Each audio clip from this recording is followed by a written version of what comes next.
Patient जब हमारे पास आते हैं तो कुछ केसेस में हमें डायबिटीज़ पहले से मिलती है कि पहले उन्हें डायबिटीज़ हुई, फिर सोरासिस होना शुरू हो गया। हेलो एंड नमस्कार एवरीवन। आज मैं डॉक्टर मेघा चतुर्वेदी आज आपको समझाने की कोशिश करूंगी कि डायबिटीज़ और सोरासिस का क्या कनेक्शन हो सकता है या क्या कनेक्शन होता है, क्योंकि पेशेंट जब हमारे पास आते हैं तो कुछ केसेस में हमें डायबिटीज़ पहले से मिलती है कि पहले उन्हें डायबिटीज़ हुई, फिर सोरासिस होना शुरू हो गया और ये डायबिटीज़ उनकी फैमिली हिस्ट्री में भी चली जा रही है। तो ऐसा अक्सर होता है कि जब आपको डायबिटीज़ है, शुगर है और सोरासिस जैसा डिसऑर्डर साथ में लग जाए तो हो सकता है आपका डायबिटीज़ अनकंट्रोल जा रहा हो। और जब आपको डायबिटीज़ होती है तो लिवर आपका ज़्यादा शुगर प्रोड्यूस करना शुरू कर देता है, और जब वो डायबिटीज़ आप कंट्रोल नहीं कर रहे, शुगर लेवल्स कंट्रोल नहीं कर रहे, तो आपको सोरासिस जैसा ऑटोइम्यून गिरफ्त में ले सकता है, resulting in inflammation of skin cells. जो होता है कि स्किन सेल्स में इन्फ्लेमेशन आ गई है क्योंकि शुगर अनकंट्रोल्ड वे में रिलीज हो रही है लिवर से, लिवर का लेवल भी हैम्पर हो रहा है, लिवर का फंक्शन भी कम होता जा रहा है और आपकी इम्यूनिटी इफेक्ट हो रही है और सोरासिस जैसा ऑटोइम्यून डिसऑर्डर आपको पकड़ रहा है। दूसरी स्टडीज़ हमें ये मिलती है कि बहुत कुछ परसेंटेज ऑफ पेशेंट में, मतलब 10 to 12 या 10 to 20% ऑफ पेशेंट में पहले सोरासिस होता है, फिर शुगर डेवलप होता है। तो उन केसेस में क्या होता है, जो स्किन इन्फ्लेमेशन हो रही है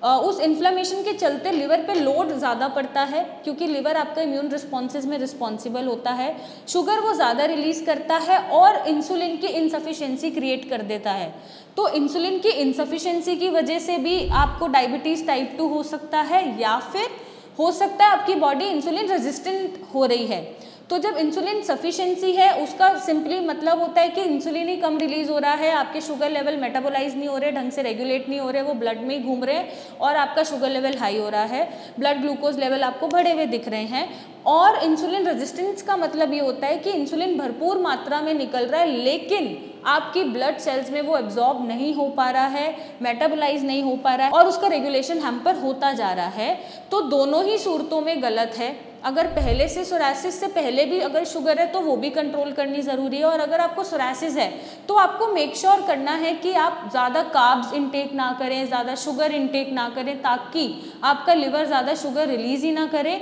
और इंसुलिन ना ही इनसफिशिएंसी क्रिएट हो और ना ही इंसुलिन की रेजिस्टिविटी क्रिएट हो। तो ये आप रोक सकते हैं। अगर एक बार सोरासिस पहले हो रहा है तो फिर भी आप शुगर ना हो ये कंट्रोल किया जा सकता है। और पहले से शुगर है, सोरासिस होने के पहले से शुगर है, तो वहाँ पे आपकी ड्यूटी बनती है कि आप अपने शुगर लेवल्स को कंट्रोल करके चलें। अपना HbA1c हर 3 महीने में चेक कराते रहें, टेस्ट कराते रहें, वो बॉर्डर लाइन से ऊपर नहीं होना चाहिए। आप डाइटरी इनटेक अपने प्रोटीनिशियस रख सकते हैं, बहुत ज़्यादा आप मीठा नहीं खाएं, कार्ब्स नहीं खाएं, जंक नहीं खाएं, कुछ एक्सरसाइज ऐड ऑन करें ताकि सोरासिस आपका ख़राब ना हो और शुगर भी ना बढ़े, क्योंकि दोनों ही जो बीमारियां हैं वो धीरे धीरे इंसान को ख़त्म कर देती हैं, जल्दी से ये शरीर से जाती नहीं हैं। और अगर ठीक भी रहती हैं थोड़े टाइम के बाद और फिर से आप कोई डिस्टर्बेंसेस क्रिएट करें अपनी लाइफस्टाइल में तो ये रिलैप्स हो जाती हैं। तो आपके हाथ में है कि अगर सोरासिस से पहले भी शुगर है तो वो आपको कंट्रोल करके रखनी है,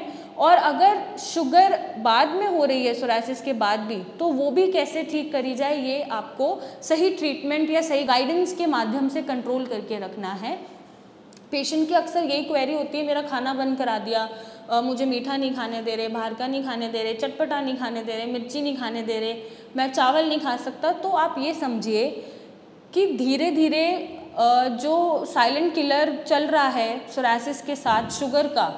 जब वो वर्स होता है तो आपको on the spot cardiac arrest भी हो सकता है, स्ट्रोक भी पड़ सकता है, आपके पैर में डायबिटिक फुट भी बन सकता है। तो इन कंडीशन से हम आपको जाने तक रोक रहे हैं कि इतनी सीवियर कंडीशन आपकी लाइफ में कोई ना आए कि आप अपने टाइम को रिग्रेट करो कि काश हम उस टाइम कंट्रोल कर लेते तो आज ये स्टेज नहीं आती। तो उस रिग्रेट से आपको बचाने के लिए मेरी एक विनती है पेशेंट से कि अगर आपको शुगर है और सोरासिस जैसी बीमारी साथ में लगी हुई है और सोरासिस और आप नहीं चाहते कि ये शुगर भी डेवलप करे आपकी बॉडी में, तो यहाँ पे आप अपने लाइफस्टाइल मॉडिफिकेशन से दोनों बीमारियों को कंट्रोल कर सकते हैं, इनका प्रिवेंशन कर सकते हैं और आने वाली लाइफ अपनी हेल्दी बना सकते हैं, सफरिंग फ्री बना सकते हैं। और अगर आपकी कोई भी समस्या है जो ठीक नहीं हो रही तो आप नीचे दिए गए नंबर पर बात कर सकते हैं, फ़ोटोज़ भेज सकते हैं, मुझसे आके मिल सकते हैं और इसका एक सही सोल्यूशन पा सकते हैं। So thank you and take care.